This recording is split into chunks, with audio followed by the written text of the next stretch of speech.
Hej, jeg hedder Claus Sørensen, det er mig, der laver fiskekortene.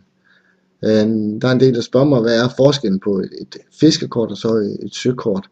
Og det vil jeg prøve at vise jer her i den her Garmin simulator, hvor jeg både kan vise jer et søkort og et fiskekort og skifte mellem de to typer. Den store forskel er selvfølgelig, at et søkort generelt, det er fuld af detaljer der, hvor der er lavest, og hvor der er fare, altså kystnært og sådan nogle steder. Lige snart der er over 10 meter, så er det typisk kun spotdybder, der vises på kortet, og ikke ret mange detaljer, ikke ret mange dybdekurver. Fiskkortet er næsten lige modsat. Der er der rigtig mange detaljer, helt ud til hvor der er aller dybest, som vi kan se kurver og dybder og det hele. Vi kan prøve at skifte herover. Vi kan prøve at skifte over på et 2D fiskekort. Vi er her, vi er ved Frederikshavn. Jeg har Frederikshavn herinde. Og vi har læseranden, der går ned her med dybdekurven. Og så kan jeg prøve at skifte over til et søkort. Og I kan se sammenligningen. Får stadigvæk en masse detaljer herinde omkring Hirsholm. Med de grunde, og der er bøjer, og der er afmærkninger og det hele med. Men herude, hvor læseranden egentlig er, der er der ikke ret mange detaljer. Vi har spotdybder rundt omkring, men det viser egentlig ikke grafisk ret meget omkring, hvor det kan være spændende at fiske. Prøv at skifte over igen til fiskkortet. Kommer her. Der kan I igen se, så dukker der huller, eller hvad hedder det, ja, både huller og topper op der rundt omkring. Og du får kurverne helt nøjagtigt, hvor der er de store skrænter, de er. Vi kan prøve at tage et andet område også. Vi kan tage Storebælt. Vi tager her hvor der er meget dybt her i trafikseparering.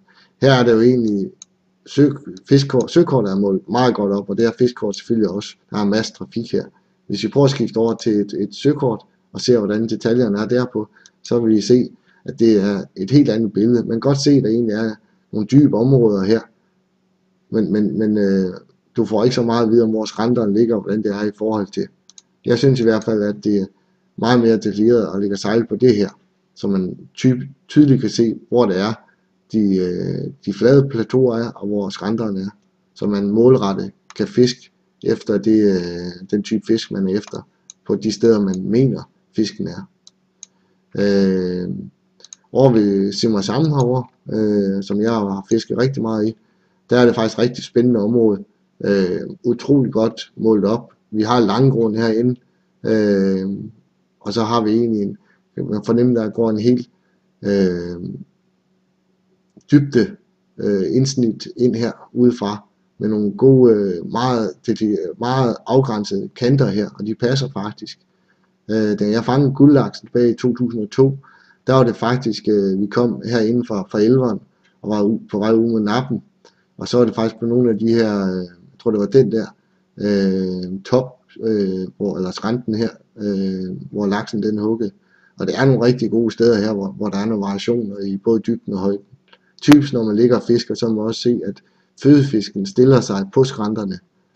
Så i stedet for at ligge og sejle bare på kryds og tværs, så har man nu mulighed for egentlig at følge en skrænte hele vejen, og så ligge i fødefisken hele tiden. Et søkort tilsvarende ser sådan her ud. Ikke mange detaljer. Du har en 50 meter kurve, der går her. Og du har langgrund herinde igen, så det er jo så et fareområde helt ned til 5,5 meters dybde. Men ellers har du kun spotdybder her, 75 meter, 15 meter, 57, eller fod selvfølgelig. Vi prøver at skifte over til fiskkort igen. Mange flere detaljer. Det var sådan lige hurtigt vist forskellen på de to korttyper. Jeg håber, I får fornøjelse af kortet, og I kan bruge det. Ligger I og fisker i nogle spændende områder, og har I et Garmin kombiapparat eller Lawrence kombiapparat, og vil være med til at samle dybder ind, så er I velkommen til at kontakte mig på 40 74 31 20, eller på mail på info@fiskkortet.dk, så vi kan lave en aftale om, hvordan I logger dybder. Det kræver ikke voldsomt meget af jer at være med til det. Til gengæld så får I selvfølgelig gratis opdateringer af kortene og sådan noget, når I er med til at samle data ind. I må have en rigtig god sæson og knæk og bræk.